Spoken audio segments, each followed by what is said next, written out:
Hello and welcome to HevSell Weekly. In this week's episode, we will cover how Biden handed out the largest single-day clemency in US history, the drama ongoing as Saudi Arabia hosts the 2034 World Cup, and the most recent updates about the conflict in the Middle East. Without further ado, let's get started on our headlines.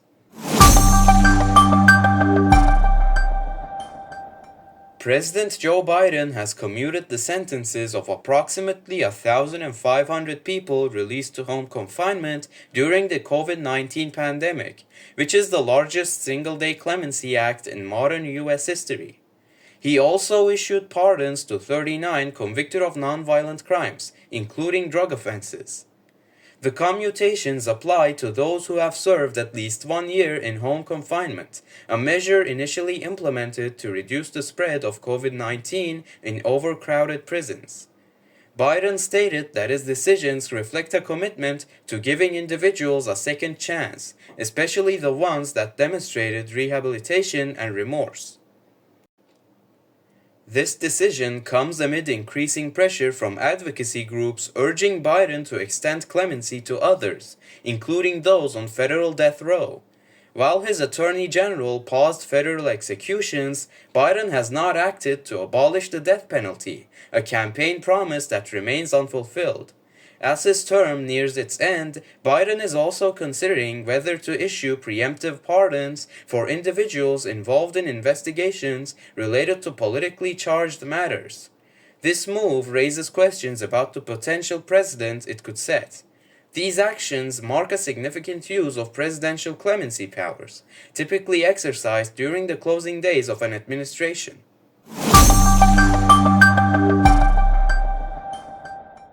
Levi Fishlock, 31, has been sentenced to 9 years in prison for his role in a violent and racially charged riot outside a Rotherham hotel housing asylum seekers.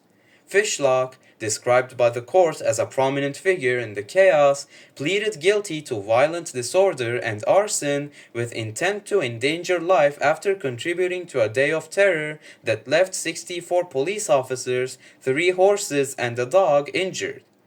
Wearing a distinctive purple England football shirt, Fishlock led chants filled with abuse and racial slurs before escalating the violence by helping ignite a blazing barricade of debris, including a burning wheelie bin pushed against the hotel's fire door. His actions endangered the lives of over 200 asylum seekers trapped inside.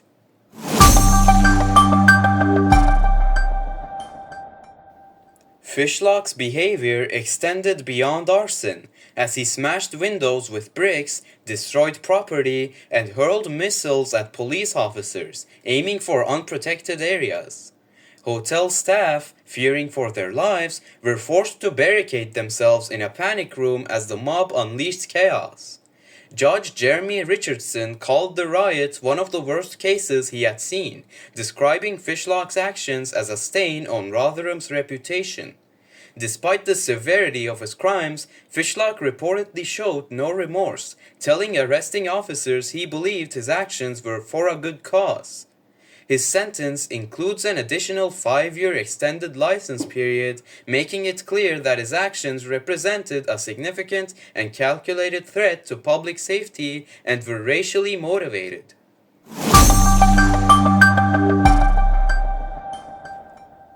At least 35 Palestinians have been killed in Israeli airstrikes across Gaza, with casualties including 12 guards tasked with protecting incoming aid convoys from armed theft. Strikes in Rafah and Khan Yunis targeted those attempting to ensure vital supplies reached civilians, according to local medics and the Hamas-run civil defense. While the Israeli military stated their strikes targeted armed Hamas operatives allegedly planning to seize aid lorries, the civil defense accused Israel of deliberately attacking those safeguarding humanitarian efforts. The broader toll of the conflict continues to mount, with over 44,800 reported killed in Gaza since October 2023. Meanwhile, international efforts to broker peace remain stagnant, though a potential deal involving the release of hostages is reportedly under discussion.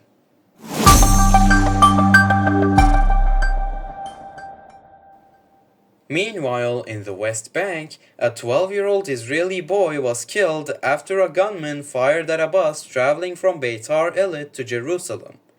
The attack also injured 3 others, prompting widespread condemnation, including from Israeli President Isaac Herzog, who called it a tragic moment for Israel.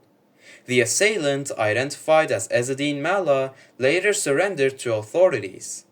Concurrently, a Palestinian man, Mohammed Brahma, was shot dead by Israeli forces during a raid in Qalqilia.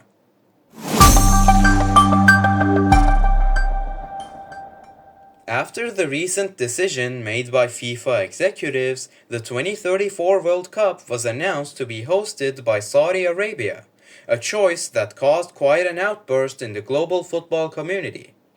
Despite the kingdom's well-documented human rights violations, FIFA's overwhelming focus on Saudi Arabia's vast financial wealth and strategic significance made it the clear frontrunner.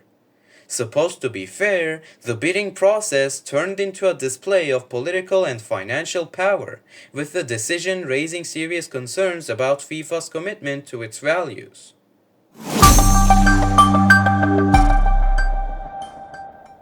Thank you for tuning in to Hefsel Weekly. We'll be back next week at the same time with more updates from around the world. Until then, stay informed and take care.